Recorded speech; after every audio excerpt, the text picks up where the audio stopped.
Հակակոռուպցիոն կոմիտեում քննվող վարույթի շրջանակում կաշառք ստանալու եւ տալու մեղադրանքներով 11 անձ է ձերբակալվել։ Երևանի քաղաքապետի խոսնակ Հայկ Կոստանյանը տեղեկացնում է, դրանցից միայն մեկն է Շենգավիթ վարչական շրջանի ներկայիս աշխատակից։ Շենգավիթի թաղապետարանում ձերբակալություններ էին տեղի ունեցել նաեւ ապրիլի 19-ին։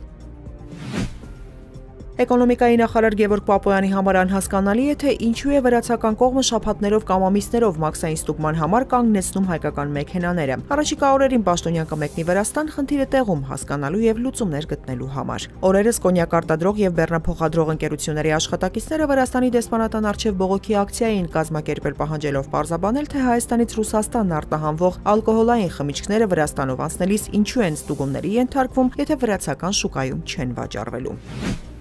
Արդեն 10 օրից ավելի կորած երկամյա երեխայի ճակատագրի մասին տեղեկություն ստանալու համար հայկական կողմը կապ է հաստատել միջազգային մի շարք ընկերությունների հետ, որոնք կարող են տիեզերական համապատասխան լուսանկարներ ունենալ, հայտնել է բարձր տեխնոլոգիական արդյունաբերության նախարար Մխիթար Հայրապետյանը։ Նա միաժամանակ նշել է, վերջին լուսանկարները, որ արվել են այդ տեղանքից, թվագրված են ապրիլի 26-ով, մինչդեռ երեխան կորել է մայիսի 4-ին։ Աշխատանքները սակայն շարունակվում են, հույս ունենալով, որ այլ ընկերությունների մոտ կարող են լինել այլ օրերի լուսանկարներ։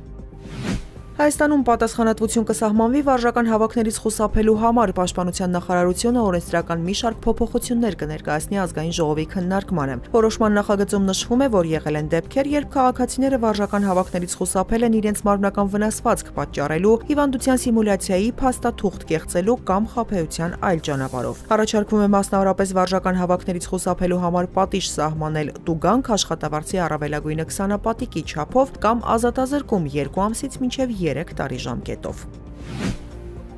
Հայաստանում վարորդը բացի պլաստիկ տարբերակից կունենա թվային վկայական պլաստիկ քարտ չունենալն այլևս տուգանք չի առաջացնի։ Որոշումն ընդունվեց կառավարության այսօրվա նիստում։ Ներքին գործերի նախարար Արփինե Սարգսյանը նշել է, որ նախատեսում են նաև հաշվառման եւ վարորդական վկայականների թվային տարբերակների դեպքում լրացուցիչ բոնուսներ ապահովել քաղաքացիների համար տարբեր ծառայություններից օգտվելու դեպքում։ Բացի այդ, նոր կարգավորմամբ հնարավոր կլինի հավելյալ գումարի դիմաց վարորդական իրավունքի քննությունը վերահանձնել նաև հաջորդ օրը։ Ուկրաինայի նախագահ Վլադիմիր Զելենսկին ծրագրում է Անկարայում հանդիպել Թուրքիայի նախագահ Ռեջեփ Թայիպ Էրդողանի հետ, նախքան Ռուսաստանի հետ խաղաղության բանակցություններում ձեռնարկվելիք քայլերի մասին որոշում կայացնելը, հայտնել է ուկրաինական պաշտոնական աղբյուրը։ Մինչ այդ Զելենսկին հայտարարել էր, որ պատրաստ է հանդիպել Վլադիմիր Պուտինի հետ, Ռուսաստանի նախագահը սակայն Թուրքիա չի մեկնել։ ԱՄՆ նախագահ Դոնալդ Թրամփը հայտարարել է, որ կարող է մասնակցել ռուս-ուկրաինական բանակցություններին Ստամբուլում ուրբաթ մայիսի 16-ին, եթե դա նպատակահարմար լինի։ Նա նշել է, կարող է մեկնել Թուրքիա, եթե Ռուսաստանի եւ Ուկրաինայի միջև առաջին ուղիղ խաղաղ բանակցությունները առաջընթաց գրանցեն։ Պատասխանելով Վլադիմիր Պուտինի Թուրքիայում բանակցություններին անձամբ չմասնակցելու մասին հարցին, Թրամփն ասել է. «Ինչու պետք է գնար, եթե ես չեմ գնում։ Ես չէի կարծում, որ Պուտինը կգնա, եթե ես այնտեղ չեմ լինելու»։